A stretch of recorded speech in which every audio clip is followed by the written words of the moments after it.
silongji nang seng abirta kacong hongko an arni penne mantu silongji nang seng abirta kacong hongko an arni penne ne seng cethelo kang honde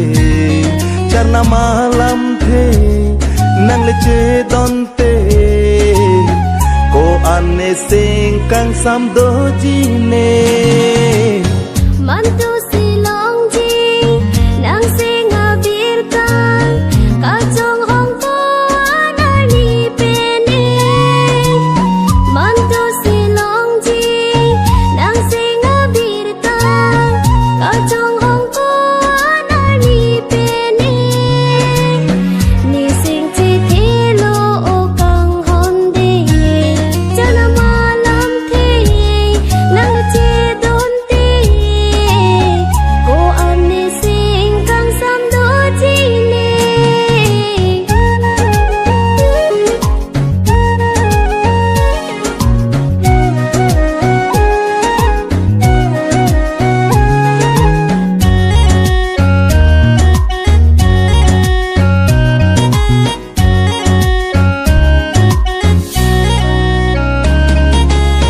rong phule dam tame rong ling le dam tame rupa kace than than itum alam the kai ke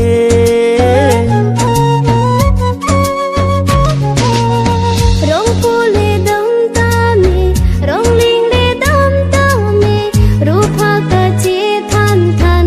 itu malam the kai ke cho jak do sita me o bong kang hom seng ve che khang un e si wang ji ha nang dung am mantu silongji nang sing abirta kacong hongko anarni pene ho ho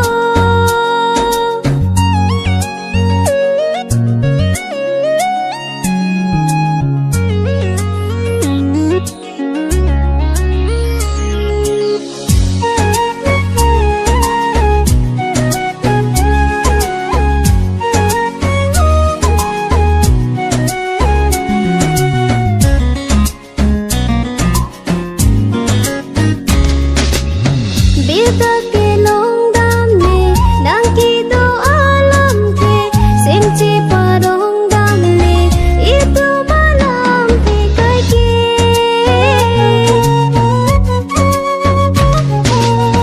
birta ke long dam ne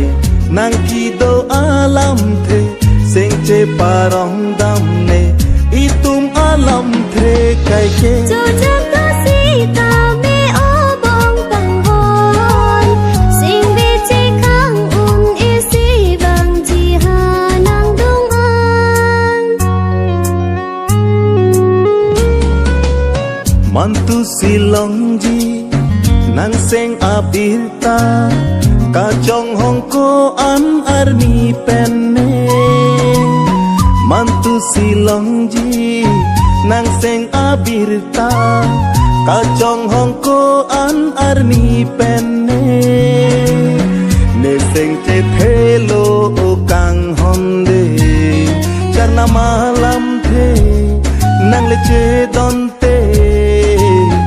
ko ane sing kang samdo jine mantu silongji nang sing abirta kacong hongko anarni pene mantu silongji nang sing abirta kacong hongko anarni pene ni sing cethelo kang honde jana malam the nang che donte ko ane sing kang samdo jine mantu silongji nang seng abirta kacong hongko an arni penne ho mantu silong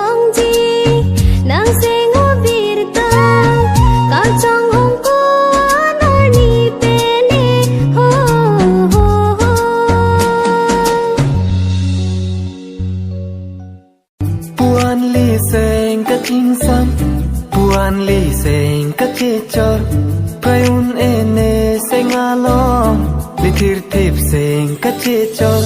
a hok si nang phan sing